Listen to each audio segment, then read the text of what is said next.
Welcome to the Observe Day podcast, the show where we celebrate the days that matter. From holidays to meaningful observances, we bring you inspiring conversations, stories, and ideas to make each day count.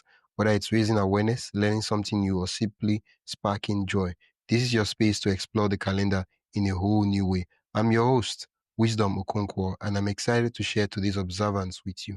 Let's dive in. Today on Observe Day podcast, we're honoring National Suicide Prevention Month with a very special guest, Adrienne Caldwell. Adrienne Caldwell is a survivor of immense trauma, abuse, foster care, homelessness, addiction, and mental illness. But more than surviving, Adrienne has thrived. She's the author of Unbroken, a raw and courageous story that shines light on the darkest corners of human experience. Through her lived journey, Adrienne offers hope, healing, and proof that even in moments of despair, life can turn toward the light. In today's conversation, we'll discuss her story, the importance of prevention, and how to support those struggling with suicidal thoughts.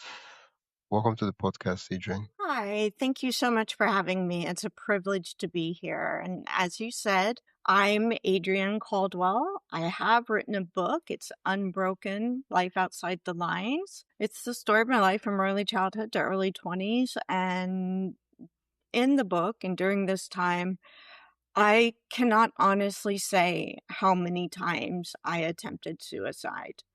Um, there were times where I was blackout drunk and attempted to kill myself, and I only know that because I woke up in the hospital the following day and I asked what had happened because I didn't remember anything.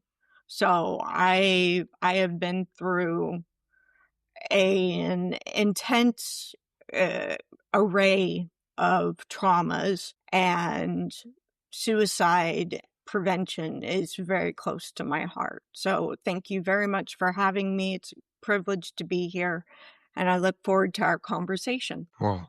In Unbroken, you share incredibly painful experiences. What role did those experiences play in shaping your own battles with mental health and suicidal thoughts? Oh, well, those experiences formed who I am today. I wouldn't be who I am without the traumas, the tragedies, the triumphs that I've had in my life. I've been through honestly a ridiculous amount of really bad stuff. And if I could change anything, if I could skip any one of them, I wouldn't, because I learned from those experiences. I grew, and I am who I am today because I went through those experiences. And yes, as you mentioned in my book, Unbroken, um, it it actually starts with the suicide attempt. It starts with me having a gun. It's pointed at my temple, and I do pull the trigger twice, actually. And it is by the grace of God that I am here, because by all rights, I should be dead. And that was not the only medically serious suicide attempt. And again, I honestly cannot answer how many times I tried to kill myself, because I even tried to kill myself when I was basically unconscious, just so drunk that I couldn't remember anything. I had functional blackouts, meaning I could walk and talk. It's like the lights were on, but nobody was home. Nothing was recording. So yeah, it's made me who I am. And as painful as my life has been, I'm grateful. I'm grateful to be here. Curious, in all those times when you made these suicide attempts, what was happening in your life? So let me go through a list of trigger warnings, and you'll understand why I was in a place where I was actively trying to end my life. So from early childhood to my early 20s, I was either the witness to or the victim of the sexual assault of a young girl, the drowning death of another child, emotional and physical abuse, extreme poverty, mental illness, homelessness, horrifically abusive foster care, bulimia, drug and alcohol addiction, pedophilia, death, suicide, and incest. So that's what I've lived through by the time I was 21 years old. And Wow. all of that, yeah, wow. It's as I said, a ridiculous number of things, traumas that I endured, and I was in so much pain and just so desperate for the pain to stop that I felt like ending my life was was the best option. Wow. I'm curious, what helped you take the next breath forward? Sure. So, um, the suicide attempt with the gun to my head, my aunt did call the police. I was taken in a constable car to the nearest psychiatric hospital. I was put on a 72-hour suicide watch. And that evening, I was laying in an empty room with the lights turned off. I was just laying on the floor in the psych ward. And all of a sudden, I felt this peace and calm, serenity just wash over me, just from the tip of my head all the way to my toes, just a sense of peace. And that's when I knew that I would not be allowed to leave this planet. I would not be allowed to die until I had fulfilled my purpose in life. And I didn't know what my purpose was, and I still don't know what my purpose is, but I knew that I was here and there was a purpose and I was meant to survive. Wow. Yeah. Wow. Suicide prevention is, it's often about catching someone in the gap between despair and decision. Mhm. What are some warning signs that you believe friends, families, and communities should look out for? Absolutely. It's a fantastic question. So, when a person becomes ambivalent or just stops caring about school or work, personal hygiene, they stop bathing. In a lot of instances, just staying in bed for days or weeks on end.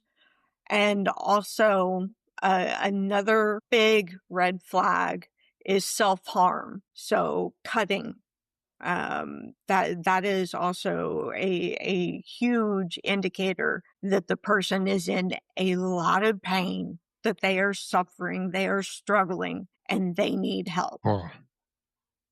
A lot of this, the person struggling, they don't reach out because of shame or stigma. From your perspective, how can we normalize conversations about suicidal thoughts? Doing exactly what you and I are doing right now. We are having a conversation, and I am sharing my history with my suicide attempts. Suicide is still a taboo subject. Religiously, in some religions, it's viewed that if you commit suicide, you're going to hell. So we have to eliminate the stigma surrounding suicide and suicidal ideation. We have to treat it like what it is. It's an illness. That person is suffering from a mental illness, major depressive disorder or bipolar or whatever. But that person is struggling with an illness, a physical illness. The brain, after you experience significant trauma, the brain stops making the chemicals that make you happy. And that's when people go to the psychiatrist and get medication. It's because their brain isn't making the chemicals that it needs.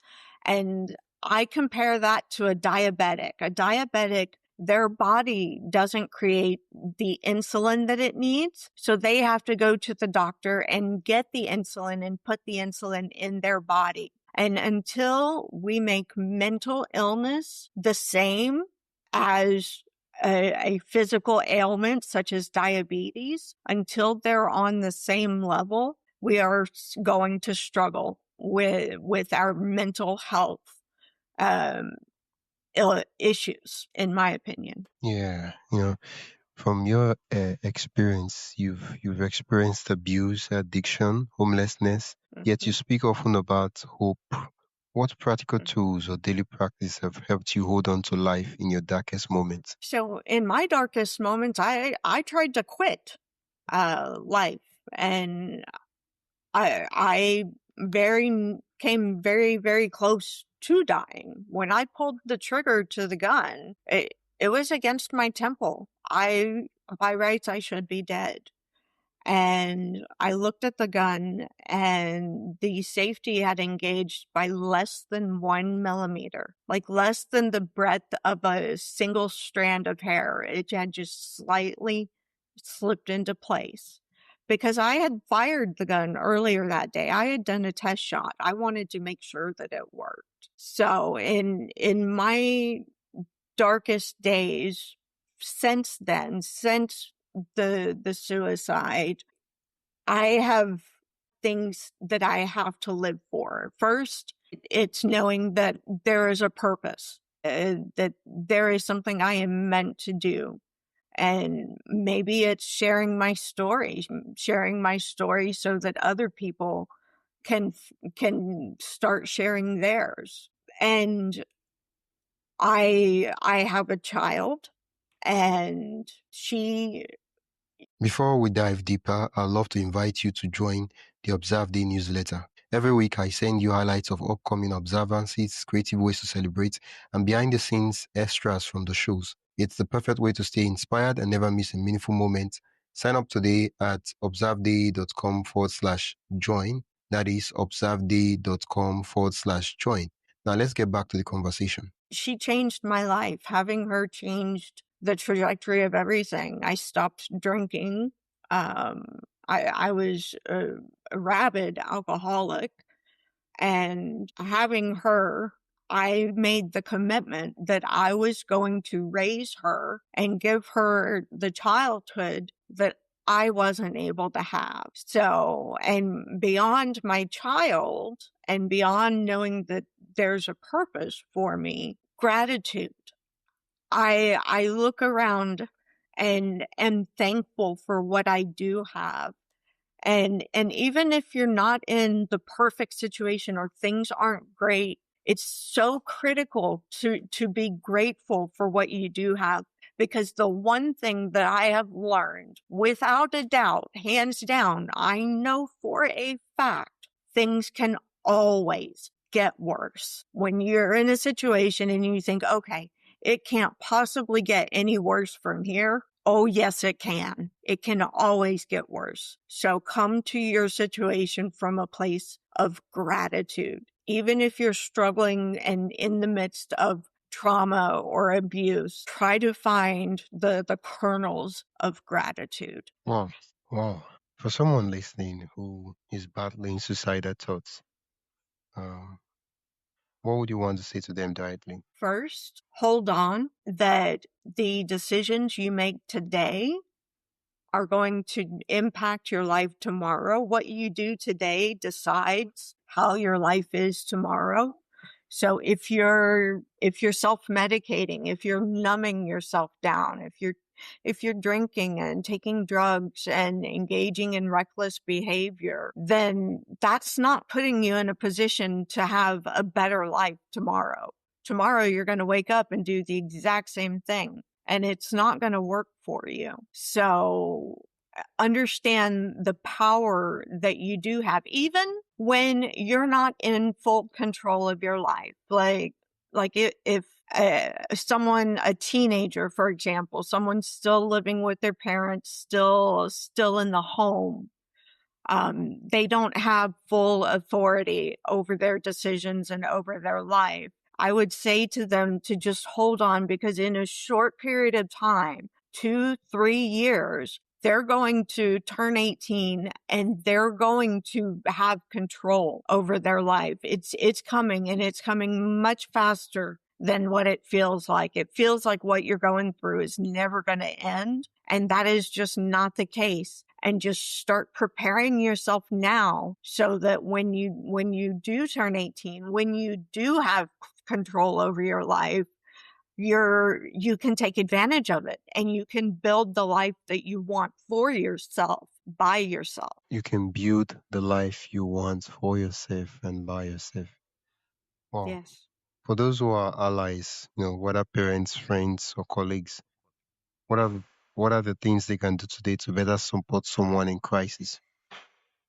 Listen. Listen without judgment. Don't look at their life and say, "Oh, they should be happy." Listen without judgment. Be open to the other person. That person is in deep pain. You don't consider suicide casually. It's not like going and getting a milkshake.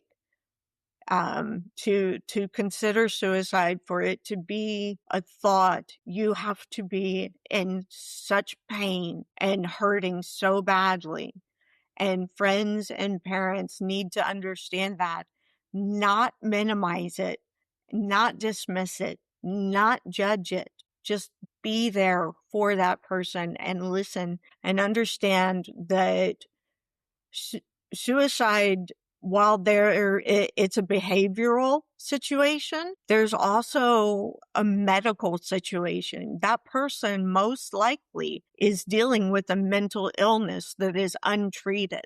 They are probably medically suffering from medical major depression disorder or any one of the other numerous mental illnesses. So that's that's what I would say to the friends and the allies. Thank you for that advice. I did prepare, a set of quick, lightning round questions. You ready? Yes, let's do it. Okay. Who or what gives you hope when you feel overwhelmed? My daughter, Okay. What's one belief you hold today that you didn't believe during your darkest moments? that I could have the life that I do now. If you could go back and speak to your younger self at her lowest point, what would you say? Hold on, Adrienne. You're going to end up living a life that you can't even imagine. A blessed life with wonderful relationships with your family, with your husband, with your daughter. A life that is just blessed every single day. Just hold on. It's coming. What's one small daily ritual that helps keep you grounded? I say the Lord's Prayer every evening before I go to bed, and it grounds me. It reminds me to be grateful. It reminds me to be forgiving. And I say it in an almost meditative way. It's almost as if I meditate with it. Yeah. Wow. And then the last question is, what does the word unbroken mean to you? Mm. So when I hear Unbroken, and the reason I named my book Unbroken, I think of a horse, a wild horse, that the only way you can ride that horse is if you break that animal's spirit. That horse has to be broken in. You have to break its spirit. And to me, unbroken means that my spirit has not been broken. Wow, I like that metaphor. Thank you. Unbroken.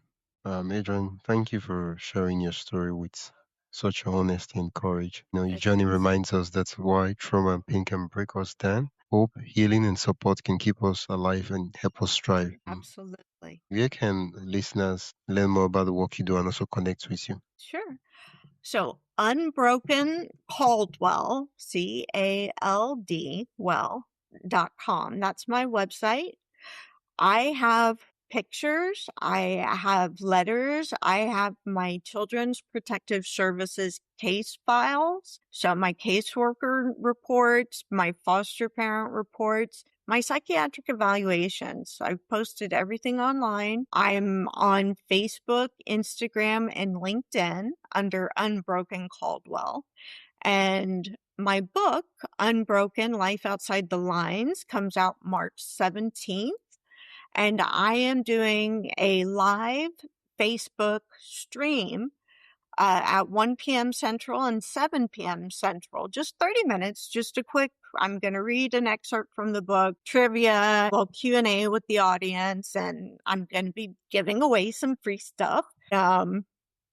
Yes, Unbroken Life Outside the Wow. Lines is available March 17th. And please join me for my live stream. Join Yeah, I'll me post. in celebrating the launch of the book that has been almost 6 years in the making. That's how long Yeah. it's taken me to make this book. Oh, I'll put the links mentioned in the description so listeners can just click and go there to the sites. Thank you so much. It's been a pleasure chatting with you. Thank you. Likewise, thank you for giving me a platform for my voice. So You're thank welcome. you. It's a privilege to be here. That's it for today's episode of the Observe Day podcast. Thank you for spending your time with us as we explore today's observance. If you enjoyed this episode, be sure to subscribe wherever you listen to podcasts and share it with a friend who'd love to celebrate life's special days too. Don't forget to join the newsletter at observeday.com/join for more observance stories, tips, and updates. Until next time, keep finding meaning in every day.